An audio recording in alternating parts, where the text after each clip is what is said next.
Latin for after, and mortem means death. And today we focus on post-mortems, a discipline of medicine that deals with the examination of the body after death. A very interesting subject, my lady. Good morning and a very warm welcome to Bonita's House Call here on SABC2.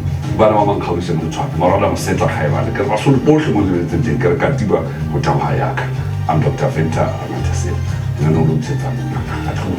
Let me say that Session we also had my small reference to Hora Yarobi Hussein. So, I'm going to class against some Sang Masako, some getting doing the as of Portugal and I don't to be your panda when Simba won't do or sell it Alicia El Macata Sabai, a postmortem or as himself. And we are pleased in this regard to be joined in the studio by Dr. Poshia Mwe, who is a forensic pathologist at Johannesburg Forensic Pathology Services in Braamfontein, as well as Dr. Paul Tubur Murule. Oh, I haven't seen him for a long time. He's a forensic pathologist in Deep Grove in the southwestern townships, Soweto for short. Now, we invite you to call us on 083-913-4687 as we discuss the ins and outs of postmortem. So you can send your SMSs to Bonitas 33723. Colleagues, thank you very much for joining us this morning. Thank you. A very interesting subject. Now, Dr. Mrule, you must just indicate this to me. I mean, when I was in Tembisa many years ago, I had this guy, an undertaker, whose business was just a few steps from our city. By the way, I had a problem with a practice that was very close to an undertaker, but anyway, we had no control over that matter. But he would come every morning with a list of papers to say, Dr. Kekopa, who is a death certificate and certified that these people have died. What are the requirements? As soon as somebody has died, in terms of the South African rules, what are the legal and legislative requirements exactly? Yeah, the legal and legislative requirements for that is once a person has been declared dead. Wait, who must declare them dead? Is it always a doctor? It depends on where you are. I see. And it depends on circumstances again. Okay. In a particularly urban setup, where if a person dies, say in the field or something like that, paramedics are usually called to come. Police maybe are first called, and then they come and see the person. Then they call paramedics. Okay. Paramedics come, or actually it's mostly the other way around. It's paramedics who come first.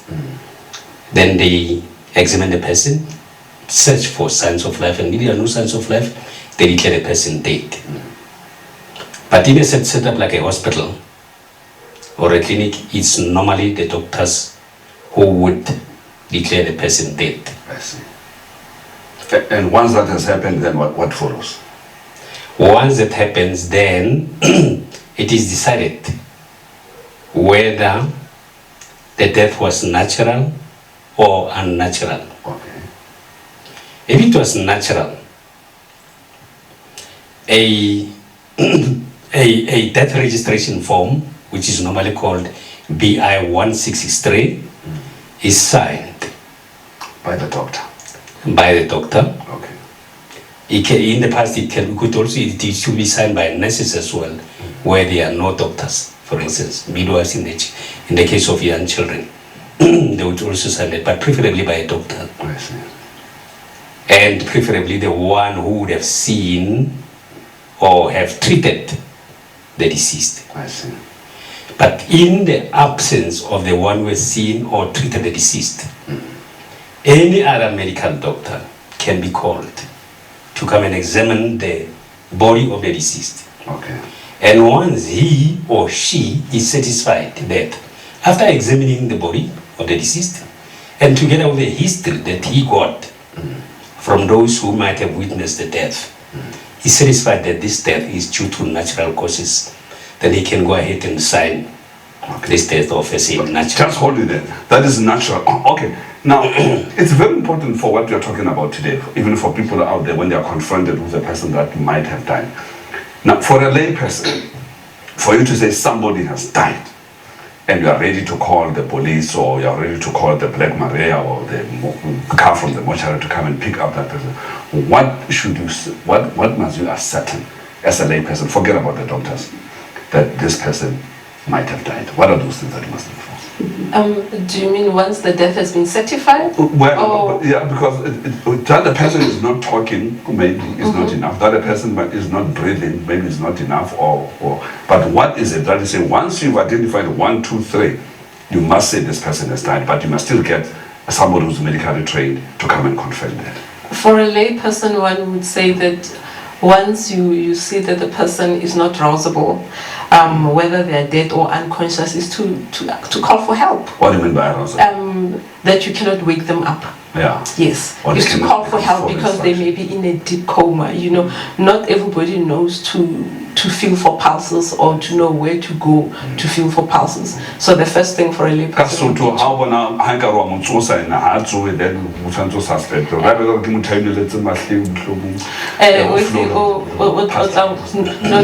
really, because I feel something same miracle gilas bua honor ba kile ba kenya motho phuphu e re ba le ka mo hara kereke mothateng a tsoga re bozala bokae.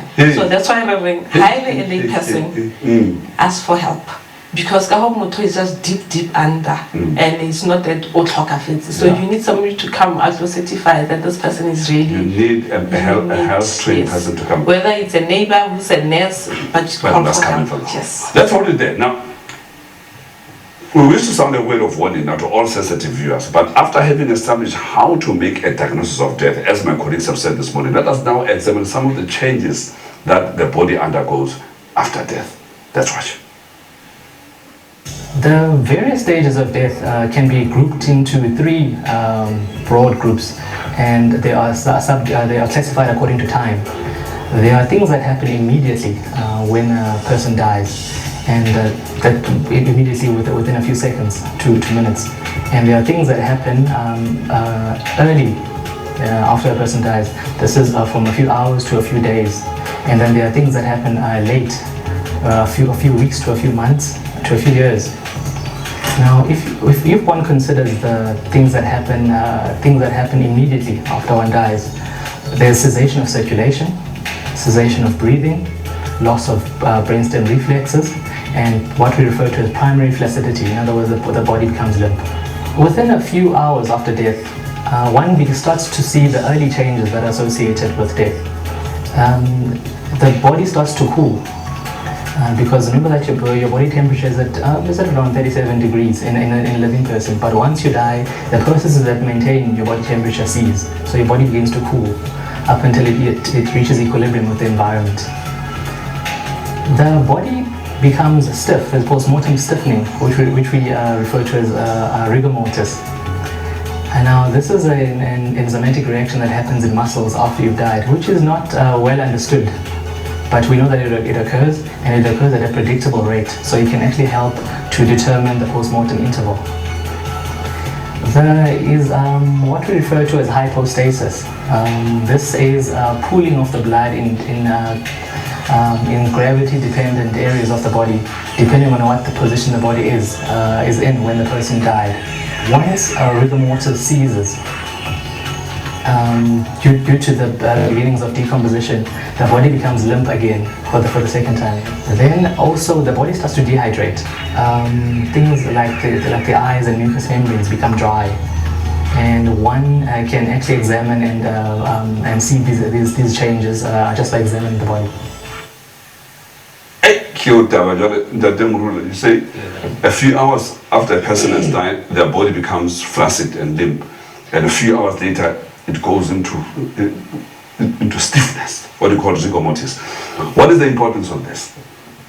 Well, the importance of this is that in the investigation, especially where criminality is suspected or is involved, for instance, in deaths due to violence or say homicidal deaths, it is important in that it helps with the determination of what you call the postmortem interval or the period after death, which can be used against the accused. So if the body has been identified at a particular time in the rigor mortis stage, yes, we can almost work it backwards and work exactly when that person, or maybe estimate when that person would have died. Yes, you can if we are investigating the whole case, and then circumstances must work to fit into that scenario. You can get so if the person says, look, I was with this person 8 hours earlier, and then from what you can check, you find that the person would have died within less than that, then you know that that person is lying, for instance, I mean, or Yes, lying to tell the truth.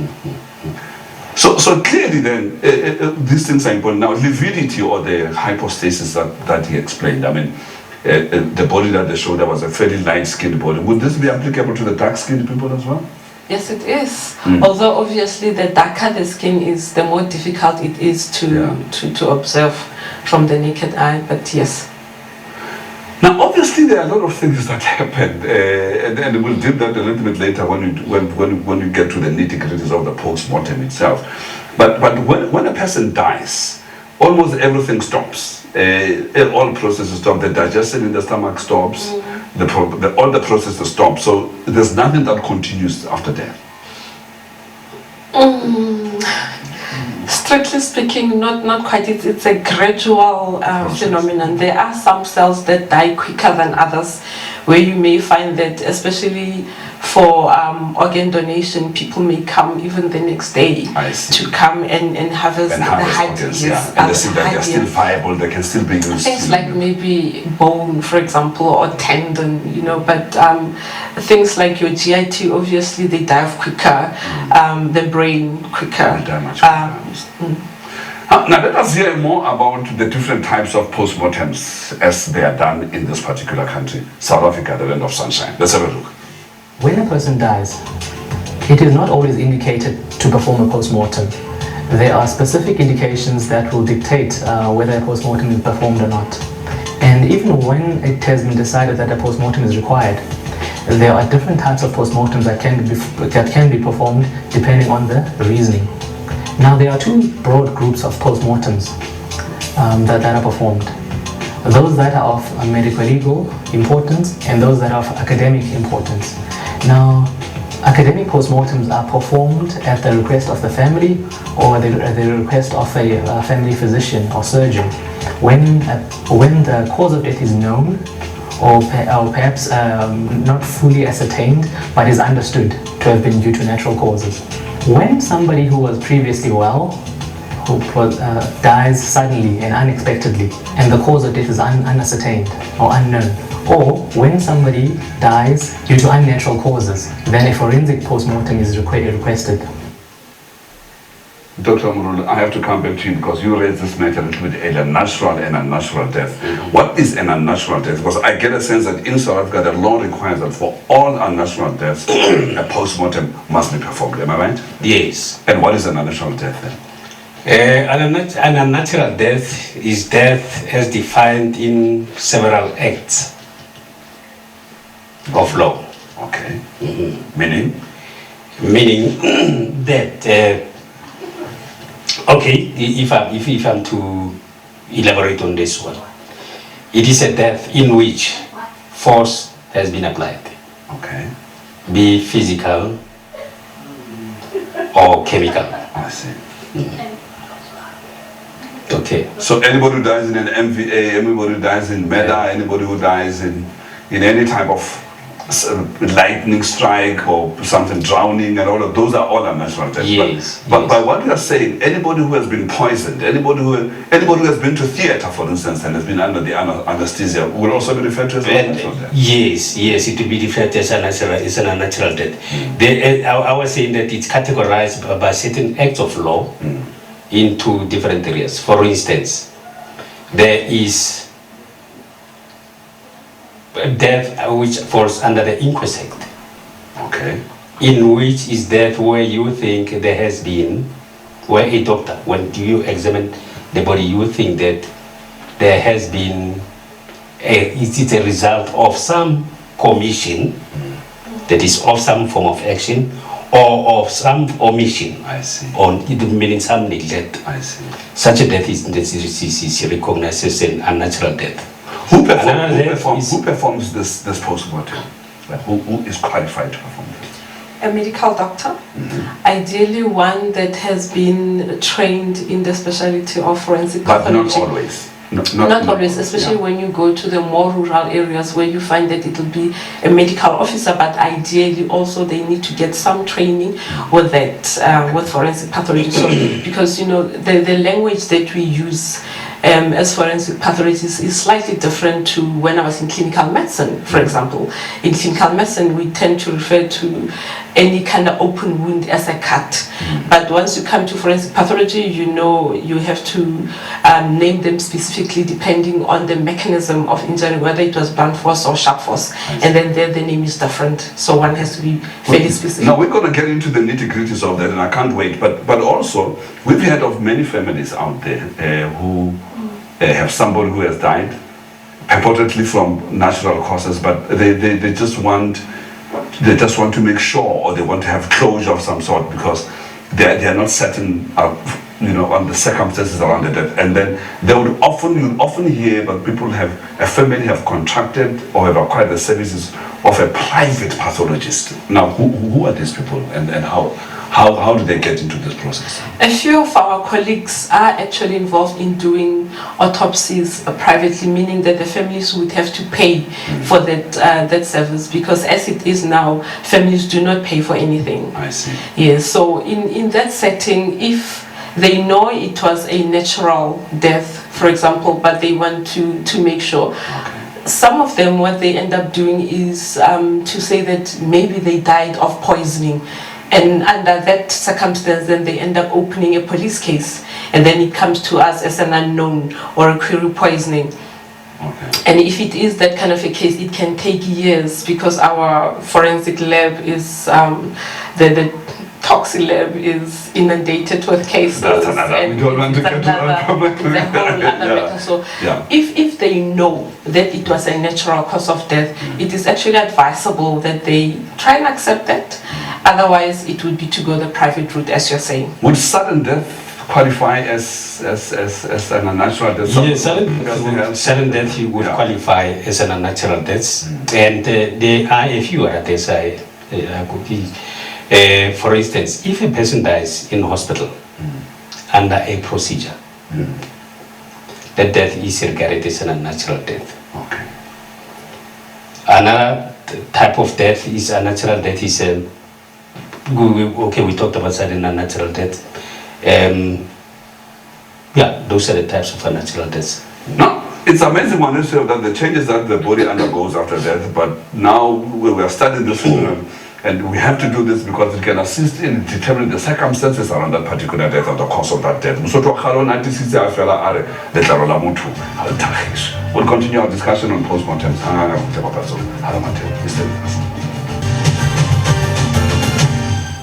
Mogaiso wa latlhea le seng o gorogile ka tlhamalalo mo Boditas House Court thulaganyo ya gago ya mamoratwa kana matlatso ga gorogela go golagana le rona ka tlhamalalo mo nomorong ya 083 913 4687 kgotsa mafatlhatla SMS mo Boditas 33723. Now let us go back to the mortuary and witness how those professionals go about this lonely, if not thankless, business of doing postmortems.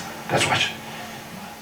When somebody has died and the police are called to the scene, and in their opinion, the death is either unexplained or the death is due to unnatural causes, they then request us to conduct a forensic postmortem.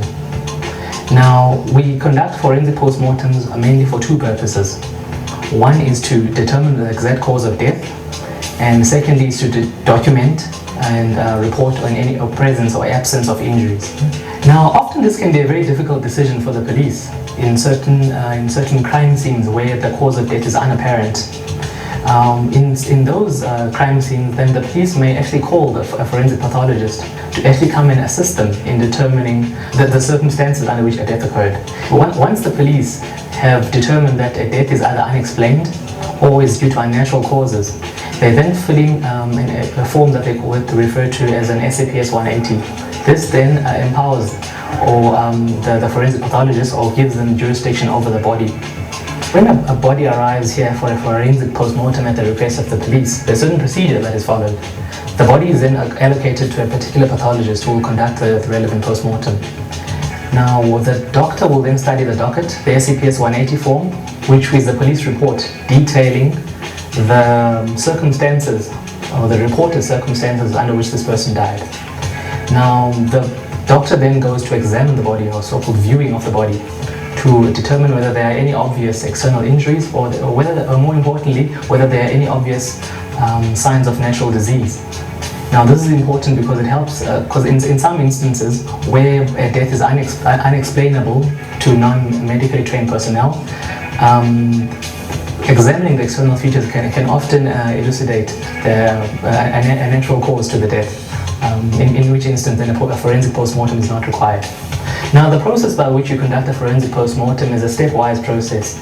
It begins by examining the body externally, followed by examining the body internally, followed by formulation of a cause of death, as well as a mechanism of death. And then one decides whether there are any further investigations that are required. That can be in the form of blood investigations, tissue samples for further analysis, or exhibits that are sent for ballistics, for example, ballistics and analysis. Now, forensic specimens that are obtained during a post-mortem are sent to a forensic approved laboratory where a chain of custody is guaranteed and maintained. Now, such specimens are analyzed, and in due time the reports are then sent back to the pathologist who conducted the post-mortem. He then considers the findings together with the findings of his autopsies, and then arrives at a mechanism of death that explains how this death came about. The report is then handed over to the investigating officer, who then submits the report to the court and the prosecutor, and the report is then used in medical legal investigations. But your job is very, very difficult. But very interestingly, so when you get confronted with the body, you put on your gown and everything, and then you need to do a post-mortem. Now, Dr. Mweng, do you as a pathologist familiarize yourself with all the other factors? Let's take a commonly discussed case, River Steenkamp. So by the time you do this post-mortem, you already have a sense of the circumstances around the death, or you come in cold and say, here's a body, let me examine the clothes, let me examine externally before I do the cutting, or what happens? Before you start doing an autopsy on anybody, you have to look at the docket, study the facts, and if you study the docket. If you are not happy about the facts that you have, you are free to call the investigating officer so that they can give you more information on the case. Okay, because so when you do that post-mortem, you do it knowing that you might be called to court and you might have Advocate Beru there, you might have Advocate Gernel. I'm sure you don't want to find yourself in that situation, but when you do that post-mortem, you do it clearly with an idea of what questions in court might be asked of you and how therefore you will respond to them. We try and prepare as thoroughly as is possible so that we potentially answer all questions during this opportunity that we have the body with us. So you look at the clothing, you look at the pattern of bleeding, you look at the condition of the clothing, and you take some pictures, I suppose. We look at everything, yes. We document everything photographically, or even documenting it in paper form. Now, I guess you also have to be schooled in the different wounds, because once you've taken the clothes off the body and then you look at abrasions, you look at bruises, you look at lacerations, you look at stab wounds, gunshot wounds, and a gunshot wound you must know whether it is an entrance wound or an exit wound. So you get trained yes, in that area. Exactly. Which is why I was talking about it earlier on, that the language that we use is different from when I was still in clinical medicine.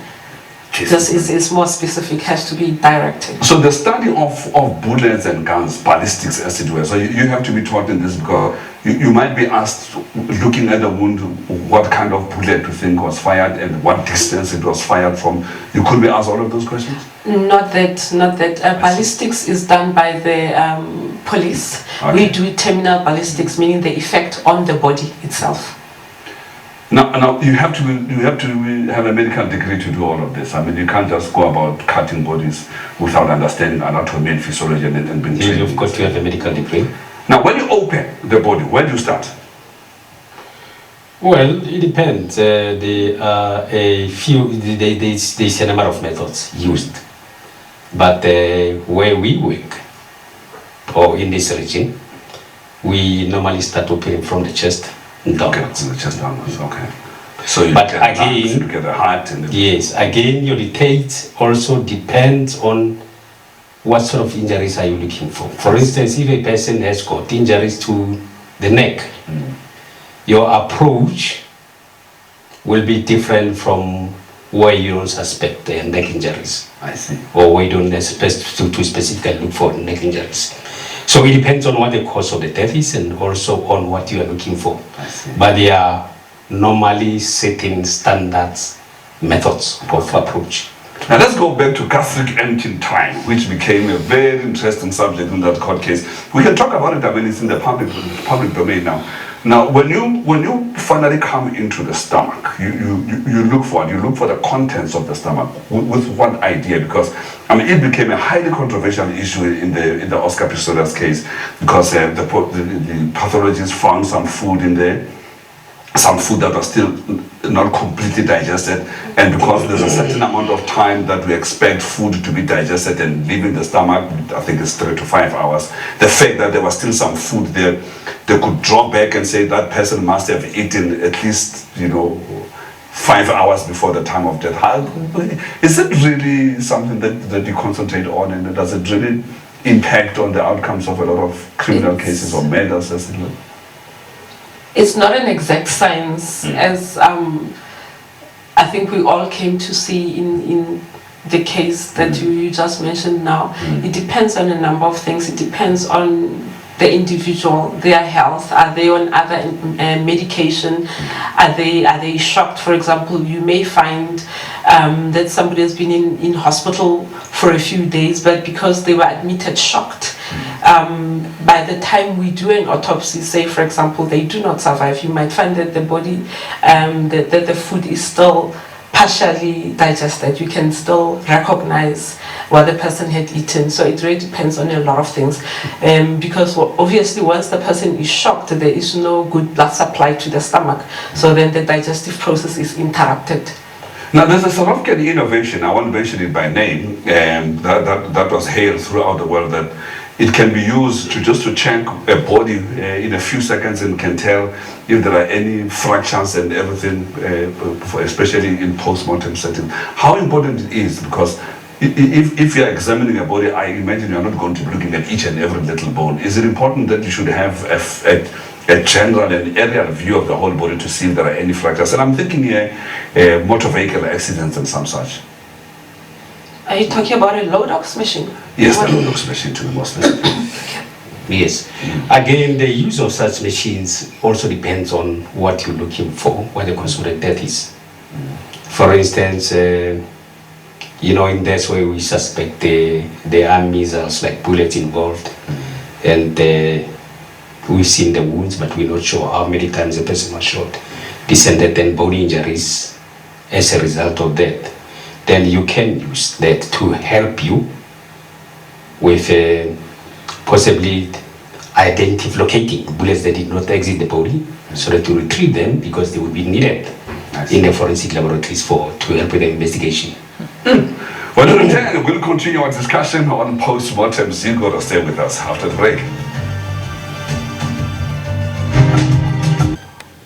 Welcome back. You're watching Bonita's House Call here on SABC2, and today we are focusing on autopsies or post-mortems. Now we warn our sensitive viewers once again as we consider that sometimes we are confronted with bodies that are in a less than ideal condition, and yet examination and post-mortem might still be done. Not a particularly pleasing prospect, but hey, a job, and somebody must do it. Let's watch. Now, after a few days, to weeks, to months have passed, one begins to see what so-called late changes that occur after death. Now these are very interesting. The first of which is putrefaction, which is post-mortem decomposition of the body. Now this is due to bacteria consuming the body after death. Now the bacteria are either coming from outside or they're coming from inside, from your gastrointestinal tract. And because you have died and no longer have a functioning immune system, they rapidly proliferate unsuppressed.